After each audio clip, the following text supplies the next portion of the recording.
తలాక్ తలాక్ తలాక్ అన్న ఒక్క మాట ఒక మహిళ జీవితాన్ని పూర్తిగా మార్చేస్తే? ఇది ఫిక్షన్ కాదు, ఇది నిజ జీవితంలో జరిగిన ఒక పెయిన్ఫుల్ రియాలిటీ. మన దేశంలో చాలా సంవత్సరాలుగా ఒక విషయం మీద చర్చ జరుగుతూ వచ్చింది, అదే ట్రిపుల్ తలాక్. ట్రిపుల్ తలాక్ అంటే ఇది ఒక ఇస్లామిక్ విడాకుల విధానం. ఇందులో భర్త తలాక్ అన్న మాటను ఒకేసారి 3 సార్లు వాడితే భార్యతో పెళ్లి ముగిసినట్లే అని భావించబడ్డది. ఇది తలాక్-ఏ బిద్దత్గా పిలువబడింది. ఈ ట్రిపుల్ తలాక్ మాట ద్వారా గాని, లేఖ ద్వారా గాని, ఈమెయిల్ లేదా మెసేజ్ ద్వారా కూడా చేయవచ్చు. ఇది ఒక ప్రాక్టీస్గా కొన్ని ముస్లిం కమ్యూనిటీస్లో అమల్లో ఉండేది. ఇక్కడ ఒక విషయం స్పష్టంగా చెప్పాలి, ఇది ఇస్లాం మొత్తం నేర్పిన విధానం కాదు.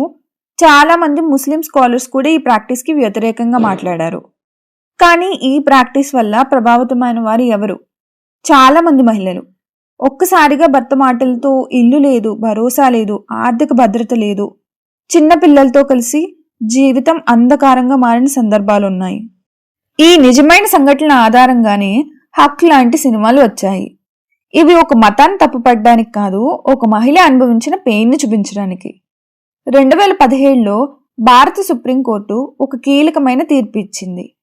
ఇన్స్టెంట్ ట్రిపుల్ తలాక్ అనేది కాన్స్టిట్యూషనల్ రైట్కి విరుద్ధమని పేర్కొంది. 2017లో భారత సుప్రీంకోర్టు తలాకే బిద్దత్ రాజ్యాంగ వ్యతిరేకమని చెప్పింది. 3:2 మెజారిటీతో తీర్పు వచ్చింది. కోర్టు చెప్పింది ఇది మత స్వేచ్ఛ కింద రక్షణ కలిగి ఉండదు, ఎందుకంటే ఇది సరైన సమానత్వం లేదు అని.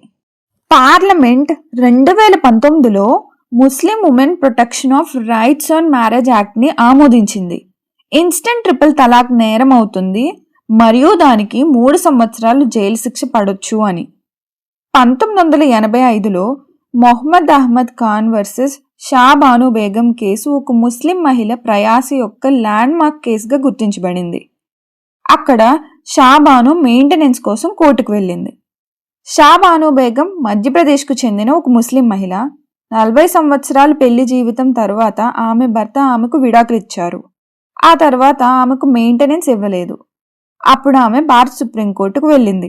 ఆమె ఏం అడిగిందంటే, విడాకులు అయ్యాయి కదా అని నాకు బ్రతకడానికి సహాయం అవసరం లేదా అని. కోర్టు ఏం చెప్పిందంటే, సిఆర్పిసి సెక్షన్ 125 ప్రకారం మతం ఏదైనా సరే భార్యకు జీవన నిర్వహణ హక్కు ఉందని.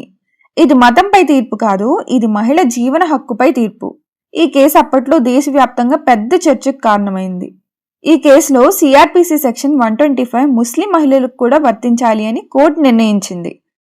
ఈ 1985 తీర్పుకి ప్రతికూలంగా 1986లో Muslim women protection of rights on divorce act 1986 వచ్చి మెయింటెనెన్స్ పరిమితం చేసింది.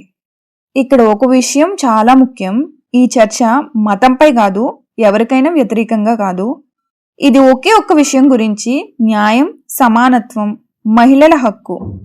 చట్టం ఏ మతాన్ని మార్చలేదు, కానీ ఒక మహిళ జీవితం ఒక మాటతో నాశనం కాకూడదని మాత్రమే చెప్పింది.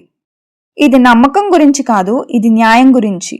ఇదే ఈ కథలో అసలు సత్యం. మరొక కేసును కోర్టు ముందుకు తీసుకెళ్లింది ఒక ముస్లిం మహిళ, షయారా బాను. షయారా బాను ఉత్తరాఖండ్కు చెందిన మహిళ. 2002లో ఆమె వివాహం జరిగింది, కానీ కొన్ని సంవత్సరాల తర్వాత ఆమెకు మెసేజ్ ద్వారా ఇన్స్టెంట్ ట్రిపుల్ తలాక్ ఇచ్చారు. ఆమె కూడా కోర్టును ఆశ్రయించింది. ఆమె ప్రశ్న ఏమిటంటే, ఒక్క మెసేజ్తో నా పెళ్లి జీవితం ముగిసిపోవడం న్యాయమా?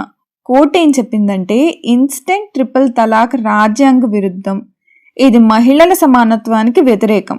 మళ్ళీ చెప్పాలి, ఇది మతంపై తీర్పు కాదు, ఇది చట్టపరమైన ప్రక్రియపై తీర్పు. ఈ కేసులో కోర్టు ఒక విషయం చాలా క్లియర్గా అడిగింది, ఇన్స్టెంట్ ట్రిపుల్ తలాక్ అనేది ఉమెన్ డిగ్నిటీని, ఈక్వాలిటీని కాపాడుతుందా? వాదనలు జరిగాయి. రిలీజియస్ ఫ్రీడమ్ గురించి కూడా మాట్లాడారు, ఉమెన్ రైట్స్ గురించి కూడా మాట్లాడారు. చివరికి కోర్టు చెప్పింది ఒక్కటే, ఏ ప్రాక్టీస్ అయినా ఫండమెంటల్ రైట్స్కి విరుద్ధంగా ఉంటే అది నిలవదు. ఇది మతానికి వ్యతిరేకంగా పోరాటం కాదు, ఇది జీవితం మీద హక్కులు కావాలన్న పోరాటం. ఇది ఒక మహిళ తన కావాల్సిన గౌరవం కోసం అడుగుతున్న ప్రశ్న.